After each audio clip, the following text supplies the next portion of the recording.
Hello guys, welcome back to my YouTube channel. So let me tell you first thing before I start the video, please subscribe my channel and like the video. So let's start. तो आज मैं start करने वाली हूँ सी language की series जो कि बिल्कुल बेसिक से कराने वाली हूँ।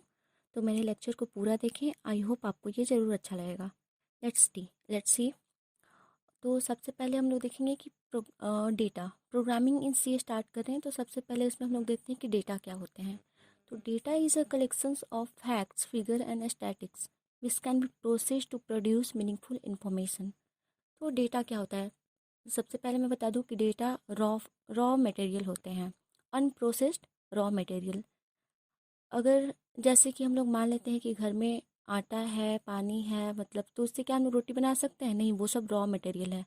उसको हम आटा गूंथते हैं, बनाते हैं रोटी तवे पर, तो वो प्रोसेस होता है। तो सेम वैसे ही डाटा, मतलब अपने आप में डाटा क्या होता है, यूज़फुल नहीं होता है। अगर डेटा को हम लोग प्रोसेस करेंगे और इन्फॉर्मेशन जो मिलेगा प्रोसेस्ड होता है, तो वो डेटा कुछ मीनिंगफुल इन्फॉर्मेशन देता है। तो डेटा बेसिकली क्या होता है, रॉ फैक्ट्स होते हैं, रॉ मटेरियल होते हैं। तो उसके बाद हम लोग देखेंगे इन्फॉर्मेशन। तो information is processed data, it refers to fact figure और स्टैटिस्टिक्स दैट हैव मीनिंग। मतलब वो जो डेटा को हम लोग प्रोसेस करते हैं, तो वो प्रोसेस डेटा कहलाता है क्या, इन्फॉर्मेशन कहलाता है। अब हम लोग देखेंगे प्रोग्राम। तो प्रोग्राम क्या होता है, but how do you communicate with computer. Computer के साथ हम लोग कैसे कम्युनिकेट कर सकते हैं, हम लोगों के बीच कैसे करना है, मतलब कम्युनिकेशन इंसानों के बीच में। तो हम लोग लैंग्वेज यूज करते हैं, चाहे वो इंग्लिश हो या हिंदी हो। लेकिन कंप्यूटर से हम लोग कैसे कम्युनिकेट करेंगे, उसके लिए तो ऐसे नहीं बोल सकते हैं कि कंप्यूटर मुझे 2 3 को ऐड करके दिखाओ, वो ऐड करके दिखा देगा। No, it's wrong. तो हमको क्या करते हैं, हम लोग उसे कंप्यूटर से कम्युनिकेट करने के लिए कुछ प्रोग्राम लिखते हैं, इंस्ट्रक्शन लिखते हैं। तो वो सेट ऑफ इंस्ट्रक्शंस क्या कहलाते हैं, प्रोग्राम। देखिए हम लोग यहाँ पे डिफिनेशन में ने लिखा है, program are collections of instruction for manipulating data. The set of instruction written in any programming language which guide computer to perform specific task is called program. यानी कि जो भी हम लोग सेट ऑफ इंस्ट्रक्शंस लिखते हैं कंप्यूटर को समझाने के लिए कि कोई स्पेसिफिक परफॉर्म को टास्क करने के लिए, तो वो क्या कहलाता है, प्रोग्राम कहलाता है।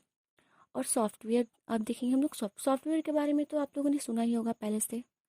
तो अब देखते हैं हम लोग सॉफ्टवेयर क्या होता है। तो a set of instruction that directs a computer hardware to perform a task is called software.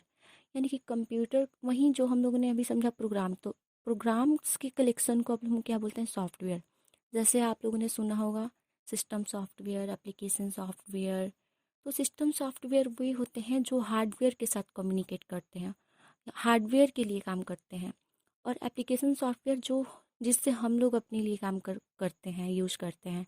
जैसे वीडियो एडिटिंग का सॉफ्टवेयर आता है, वर्ड, ये MS वर्ड जिसमें मैं अभी बना रही हूँ, मैंने बनाया है अभी डॉक्यूमेंट, ये भी क्या है, सॉफ्टवेयर ही है, एप्लीकेशन सॉफ्टवेयर। तो अब हम लोग देखेंगे और ये जितने भी डिवाइस ड्राइवर होते हैं ये सारे क्या, सिस्टम सॉफ्टवेयर होते हैं। अब हम लोग देखेंगे कंप्यूटर लैंग्वेज। तो कंप्यूटर आखिर कौन सी लैंग्वेज को ये समझता है। तो computer language is a method of communication with computer. Computer के साथ जो हम लोग कम्युनिकेशन के लिए लैंग्वेज यूज करते हैं उसे क्या बोलते हैं हम लोग, computer language. Basically computer language classified in three categories, machine language, assembly language and high level language. तो machine language, what is machine language. अब मशीन तो इंग्लिश समझता नहीं है, हिंदी समझता नहीं है। तो मशीन समझता है क्या, ओनली 0 and 1 बाइनरी नंबर को समझता है। Anything written in 0 and 1 that is called machine language, it is first generation language. और ये 0 and 1 क्या है, फर्स्ट जनरेशन। मशीन लैंग्वेज जो है फर्स्ट जनरेशन का ही लैंग्वेज है, जब कंप्यूटर बना था। तो कंप्यूटर कंप्यूटर का अगर हम लोग कोई प्रोग्राम देंगे, अगर हम लोग सेट ऑफ प्रोग्राम लिखते भी हैं स्पेशल काम को कराने के लिए, तो कंप्यूटर तो 0 1 को ओनली समझता है। और हम लोग जो सी, मान लीजिए हम सी लैंग्वेज ही लिखते हैं, तो वो तो डायरेक्ट समझेगा नहीं। तो उसके लिए हम लोग सी लैंग्वेज को, मैं बताऊंगी आगे, सी लैंग्वेज को जो हम लोग लिखते हैं उसको कंपाइल किया जाता है, कंपाइलर द्वारा उसको मशीन लैंग्वेज में चेंज किया जाता है 0 and 1 के फॉर्म में, तब उसको कंप्यूटर समझता है। तो आगे हम लोग देखेंगे assembly language. In this language the operation and operand are used by symbol. It considered as a low level. Machine language और असेंबली लैंग्वेज दोनों लो लेवल लैंग्वेज के अंतर्गत आते हैं। तो असेंबली लैंग्वेज भी आई थिंक फर्स्ट जनरेशन में ही आया था या सेकंड, थोड़ा कंफर्म नहीं हूँ। तो देखिए अब high level language. High level language किसे बोलते हैं? तो high level language is done for a programmer to written a human readable program that can be easily understood by user. जब सी लैंग्वेज लिखने में भी डिफ़िकल्टीज आ रही थी ह्यूमन को, तो तब आया high level language. High level language क्या हो गया? थोड़ा इजी हो गया। मैं C plus plus Java Python, अब कंप्यूटर को कितना हम लोग इंस्ट्रक्शन देंगे 0 और 1 के फॉर्म में। तो उसके लिए सी आया, सी प्लस प्लस, जावा, फोटोन, बहुत सारे लैंग्वेजेस आए। तो ये आपको समझ में आ गया। अब इन लैंग्वेजेस को हम लोग चेंज कैसे करते हैं ट्रांसलेटर के द्वारा 0 और 1 में, कैसे कैसे कंपाइल करके हम लोग चेंज करते हैं, ये हम लोग देखेंगे। तो उसके लिए हम लोग को यूज़ करते हैं ट्रांसलेटर। तो what is translator? It is a system software which translate a code written in source language into object language. यानी कि अगर सोर्स लैंग्वेज हम लोग ले सकते हैं कि सी लैंग्वेज है, सी लैंग्वेज को ट्रांसलेटर अगर हम लोग को यूज़ कर रहे हैं, तो ट्रांसलेटर सी लैंग्वेज को कंपाइल करके उसको ट्रांसलेट कर देता है 0 और 1 के फॉर्म में, जिससे कंप्यूटर समझ सके और हमारा टास्क को क्या कर सकते, परफॉर्म करे। The source language may be assembly language, high level language and object language is machine language. Object language को हम लोग हमेशा मशीन लैंग्वेज, क्योंकि कंप्यूटर ओनली समझता है क्या, मशीन लैंग्वेज के। तो कोई भी अगर लैंग्वेज हम लोग लिखेंगे तो ट्रांसलेटर उसको मशीन लैंग्वेज में ही चेंज करेगा। तो ट्रांसलेटर कितने टाइप के होते हैं? तो एक होता है असेंबलर, कंपाइलर और तीसरा होता है इंटरप्रेटर। तो हम लोग देखते हैं कि असेंबलर क्या होता है। तो it is a translator which translate a code written in assembly language to machine language. यानी कि असेंबली लैंग्वेज को मशीन लैंग्वेज में कन्वर्ट करने के लिए हम लोग यूज़ करते हैं असेंबलर का। यहाँ पे मैंने डायग्राम के थ्रू दिखाया है, आप लोग देख लीजिए। असेंबली लैंग्वेज को यहाँ पे ट्रांसलेटर कंपाइल करके उसको मशीन लैंग्वेज में चेंज कर देगा, जिसको कंप्यूटर इजीली समझ सके। नेक्स्ट है कंपाइलर। तो it is a translator which translate a source code written in high level languages to machine language.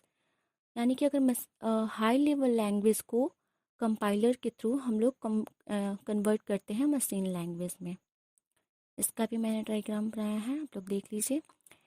It can scan code from top to bottom and report any error before execution too. ये compiler में एक फ़ायदा होता है कि जो इसमें कोई भी हम लोग उसको रन कराते हैं प्रोग्राम को, तो एग्जीक्यूशन के पहले ही जो एरर रहता है प्रोग्राम में, वो हम लोग को शो कर देता है, दिखा देता है कि यहाँ पे ये एरर है। और ये कोड को, जो भी हम लोग कोड लिखते हैं, उसको टॉप से बॉटम तक, मतलब ऊपर से नीचे तक इसको क्या करता है, स्कैन करता है, तभी हम लोग को एरर बताता है। नेक्स्ट हम लोग देखते हैं interpreter. It is a translator which translate a source code line by line into machine code any execute the translate code. ये किसी भी कोड को ट्रांसलेट करने की उसे लाइन बाय लाइन क्या करता है, ट्रांसलेट करता है। 1 लाइन ट्रांसलेट किया, उसको दे दिया कंप्यूटर को, वो एग्जीक्यूट कर रहा है, तब तक दूसरा लाइन उसको ट्रांसलेट कर रहा है। ऐसे ये 1 लाइन बाय लाइन ये ट्रांसलेट करता है मशीन लैंग्वेज में। तब तक नेक्स्ट लाइन क्या होता है, एग्जीक्यूट होते रहता है। अब हम लोग